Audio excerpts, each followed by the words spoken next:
welcome back. And if you tuned in late, we've been talking about how and what we can do to get a decent night's sleep, which we all need. And we also are going to talk about how you can, well, this book says sleep your fat away. So if you want to lose a few pounds, that's where we're going in this part of the program. And my guests are Dr. Joy Martina and Roy Martina, who is a medical doctor and also a consultant. And you make your home in the Asheville, North Carolina area. Yes. And your book is Sleep Your Fat Away. Now, you've given us some pointers on what we can do to try to tone down and get a good night's sleep. Now you're talking about something else. People who want to lose weight, you say you don't ever have to diet. We actually say don't diet. We say diets are the thing that are keeping us stuck in a vicious circle of half starving ourselves, depriving ourselves, and then binge eating. So we usually the diets will go well for maybe 1, 2, 3 days, or depending on how weeks, even weeks maybe, how strong we feel. But then something will happen in our lives, some challenge, some emotional stress, and then usually we fall right back into our destructive patterns. So we put for Sleep Your Fat Away everything together that we know works to create a change from the inside out. So it's not about dieting, it's not about willpower, but it's about how do we tap into our body's intelligence again, because we technically know what we should be eating and what we shouldn't be eating. The question is, why have we become such emotional eaters? Why are we eating when we're not really hungry? And the reason is because we are eating to suppress some emotion, to be able to cope with some stress. So something else is going on.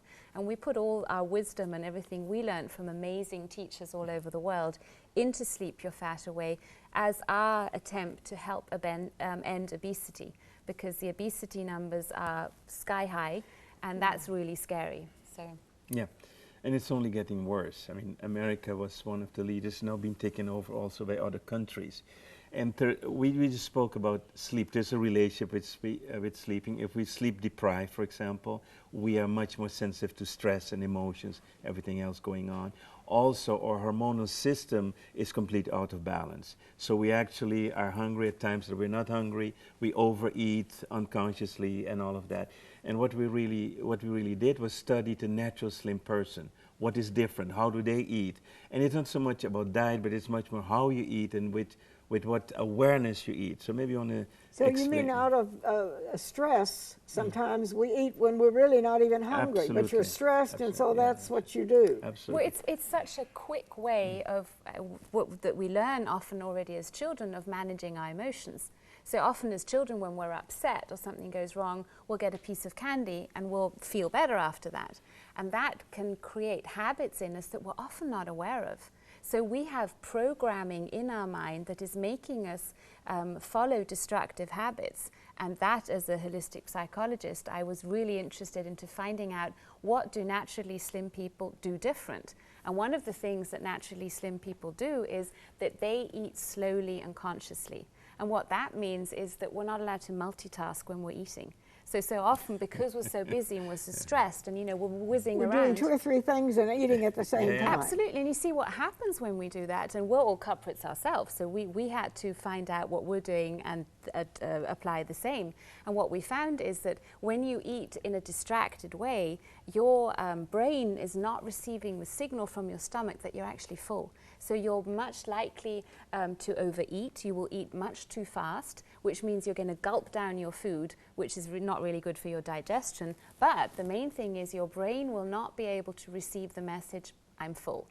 And so when you eat slowly and consciously, just like Tibetan monks do, or many very conscious people, when you watch them eat, you will see that they'll do their prayer, they'll be grateful for their food, and they just eat. They don't watch TV, they don't check their emails, they're not reading a book on the side, but they're just eating. And when we do that, not only does our food taste better, our digestion is better, but we will eat slow and we will automatically eat less. And that's just one of the things we go into. That's one of the ways that you think somebody who is trying to lose weight, if they don't do anything else but concentrate on what they're eating and eat slowly. Yeah. Yes. And there's a biological reason for that, because the brain needs time to give the message to the stomach it's full.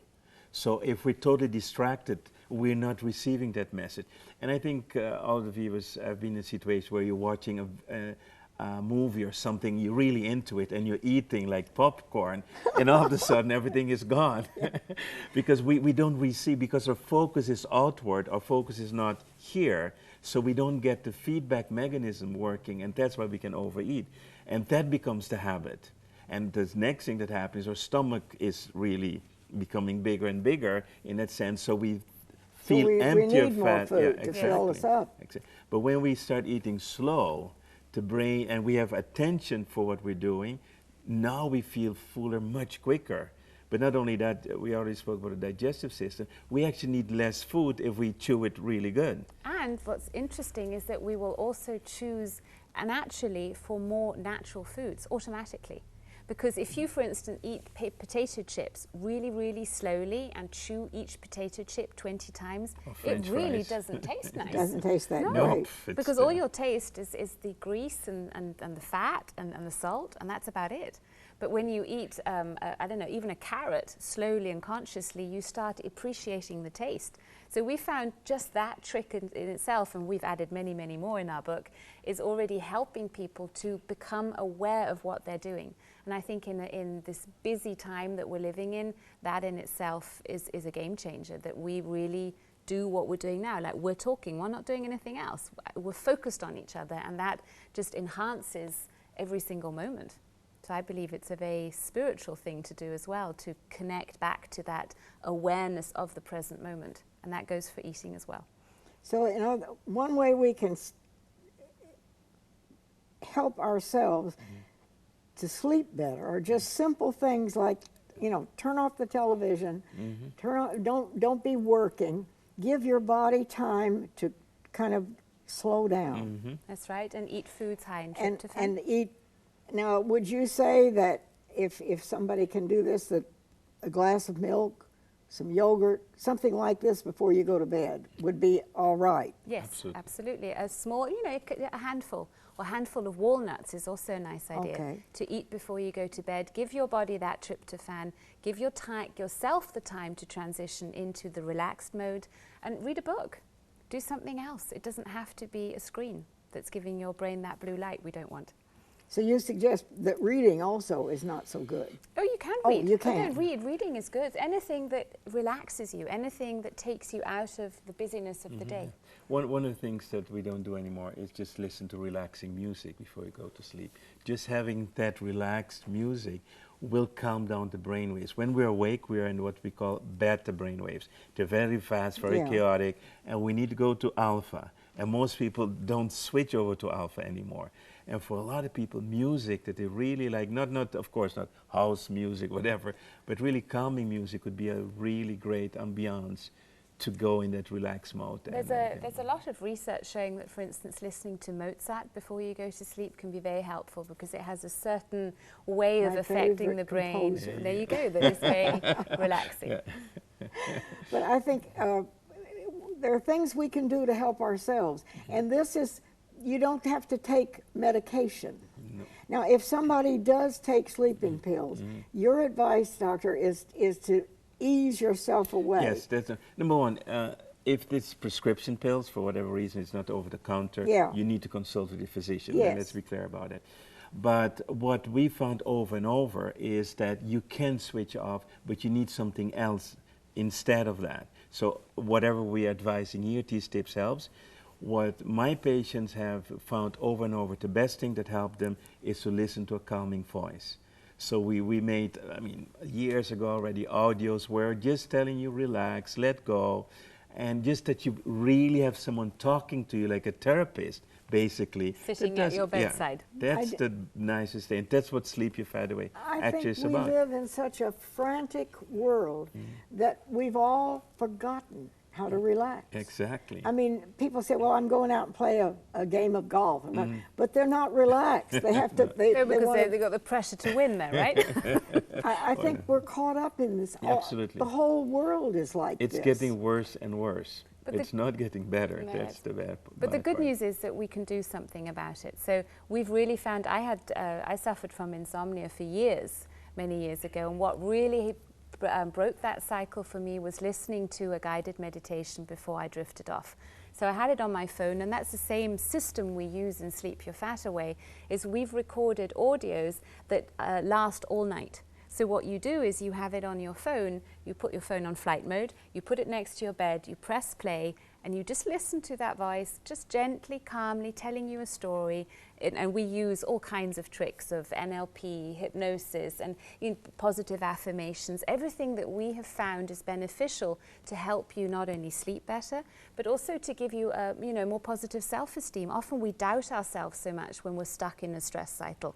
So it also helps us feel better about ourselves, feel more positive, have a positive outlook towards life. And all those ideas we've put into what we call sleep programming, because what we found is that when our brain at night is, so say, sleeping, our subconscious mind is wide awake.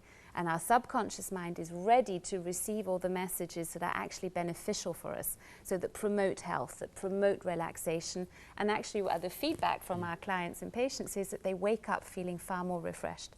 So one thing you would recommend, for instance, if you find something that helps you, if it's like reading the 23rd Psalm, whatever can bring you, and not eat a lot of stuff, have a glass of milk or something like that, a custard or something that is soothing, and turn out the lights. Right. You need a routine. Right now, a lot of people just come, they're ready to jump into bed. We have no routine. So we don't have that moment. We need a little bit downtime before we go to sleep. That's the secret. So adopt yourself a little plan that suits you, and then try to follow it every evening. You have to follow it. And is it I want to plug this, but is it important to try to go to bed and go to sleep at the same time every night? Does that matter? It is for, let's say, for the biological clock, the brain is like a machine. 8 o'clock sleeping time. Regularly. So it is better if you to can have sort of say, okay. So within about half an hour, you want to keep to a certain This is the book, Sleep Your Fat Away. And so you can benefit yourself, your body, and if you do need to lose weight, it's all there. The book is available in bookstores and on Amazon. Amazon.com, and Barnes and Noble. I thank you very much for helping us today. Thank you. God bless you. It's a pleasure. Thank you. And we'll see you next time. We're going to try to get a good night's sleep tonight. See you tomorrow.